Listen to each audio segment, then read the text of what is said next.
Subscribe कीजिए 10th class गणित channel को और बेल आइकन को दबाइए लेटेस्ट वीडियो देखने के लिए। हेलो फ्रेंड्स, आज इस वीडियो में हम पाइथागोरस प्रमेय से कर्ण, लंब और आधारभुजा निकालना सीखेंगे। ये जो पाइथागोरस प्रमेय है वो क्या है और कौन से त्रिभुज के ऊपर लागू होती है वो भी मैं आपको इस वीडियो में बताऊंगा। तो देखिए, पाइथागोरस जो प्रमेय वो होती है कि कर्ण स्क्वायर बराबर होता है लंब स्क्वायर और प्लस में होता है आधार स्क्वायर। ये होती है पाइथागोरस प्रमेय। एक अलग वीडियो में इसको हम सिद्ध करना भी सीखेंगे, लेकिन आज इस वीडियो में हम यहां पर कर्ण, लंब और आधार तीन भुजा निकालना सीखेंगे इस प्रमेय से। तो ये जो पाइथागोरस प्रमेय है वो एक समकोण त्रिभुज में लागू होती है। समकोण त्रिभुज वो त्रिभुज है जिसके अंदर एक कोण 90 डिग्री का हो।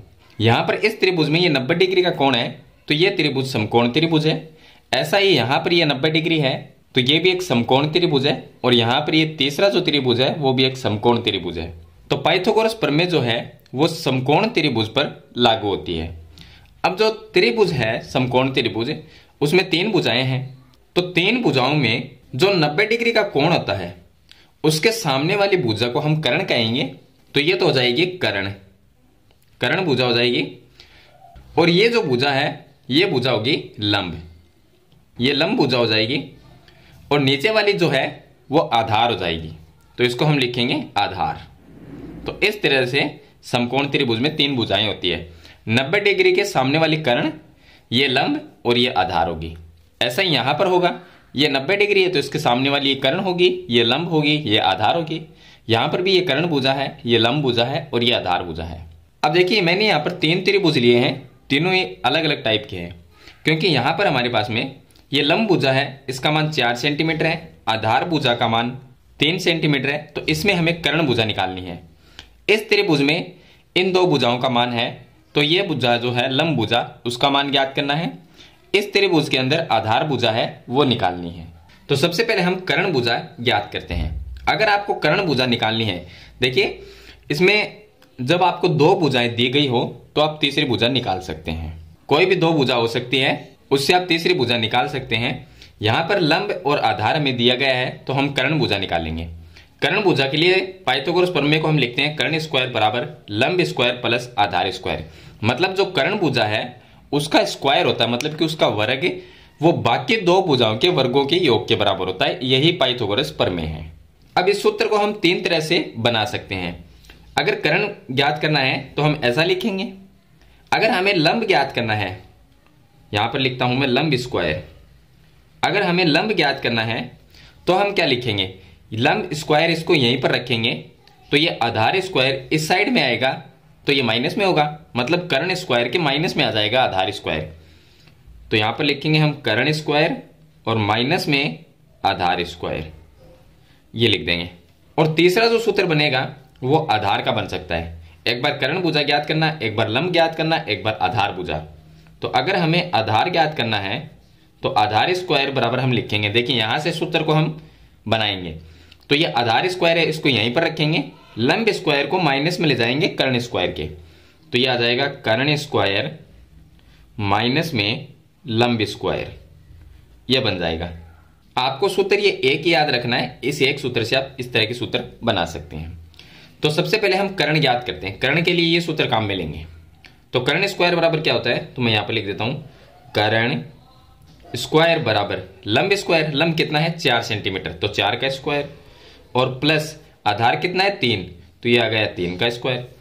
तो 4 का स्क्वायर होता है 16 प्लस 3 का स्क्वायर होता है 9, दोनों को जोड़ देंगे तो ये आ जाएगा कर्ण स्क्वायर बराबर आ जाएगा 25, और स्क्वायर को हटाएंगे तो अंडर रूट लग जाएगा। तो यहां पर यह आ जाएगा कर्ण बराबर अंडर रूट में 25, और 25 का रूट निकालेंगे तो 5 आ जाएगा।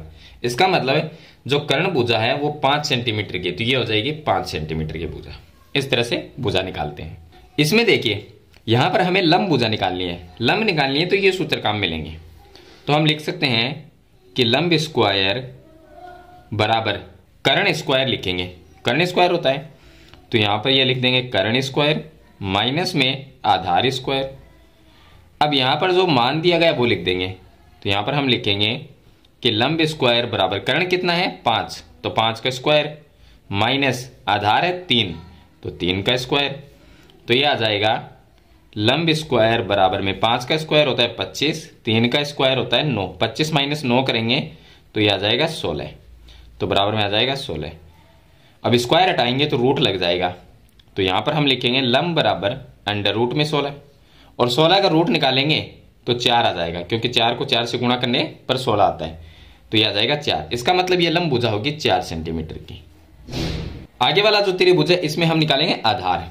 तो अगर आधार आपको निकालना हो, दो भुजा दी गई, एक कर्ण दिया गया है, एक लंब दिया गया है, आधार अगर निकालना है तो आधार स्क्वायर बराबर सूत्र होता है कर्ण स्क्वायर माइनस में लंब स्क्वायर, लंब स्क्वायर।